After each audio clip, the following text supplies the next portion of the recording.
a suicide bomber from the Jenin area. And earlier Sunday, a suicide bomb attack killed or wounded scores of people. Incredible, utter destruction wrought by just one person. Palestinian gunmen opened fire on a minibus carrying the teachers to their school. At least 10 people died. Suicide bomber came onto the bus where it himself had exploded. A Palestinian man set off explosives attached to his body. Gunmen opened fire, killing 2 Israelis, including a 7-month-old baby. This was the trigger. 20 killed and 100 injured as they sat down to a Passover supper that they would never finish.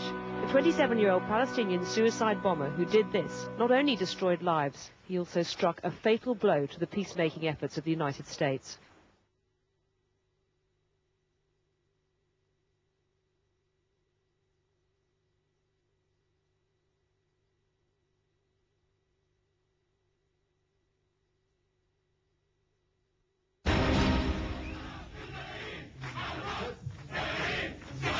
بالملايين القدس رايحين شهداء بالملايين القدس رايحين شهداء بالملايين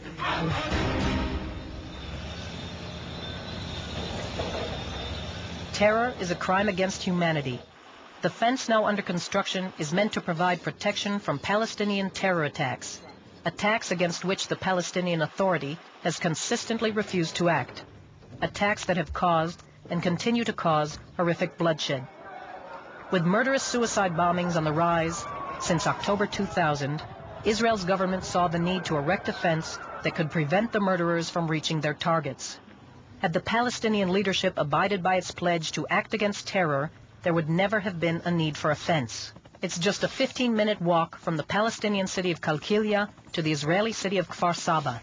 Just 15 minutes. In some places, just 12 kilometers separate the route of the fence from the Mediterranean Sea. In the long run, by preventing terrorism, the fence will actually encourage dialogue with the Palestinians, no longer hampered by the influence of terrorists determined to destroy the peace process.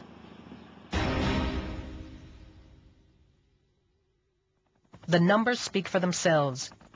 Not a single suicide bomber has gotten past the security fence built around the Gaza Strip.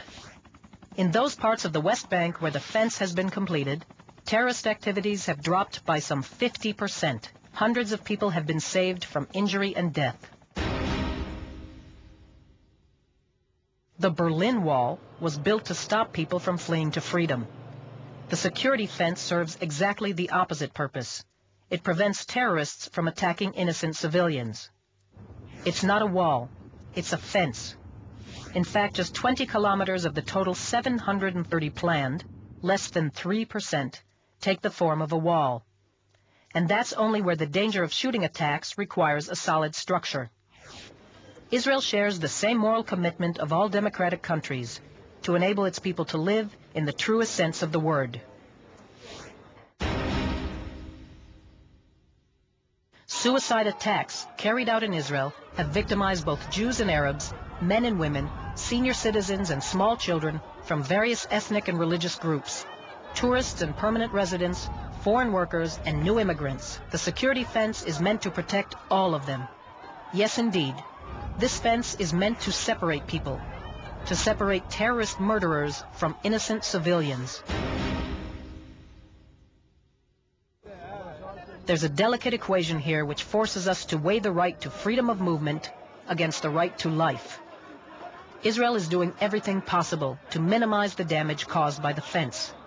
It strives to ease the situation of civilians who feel that the fence impinges upon them.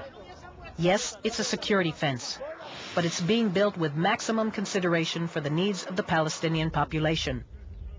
The fence will include 41 gates for farmers, 11 crossing points, and 5 terminals for the transfer of goods.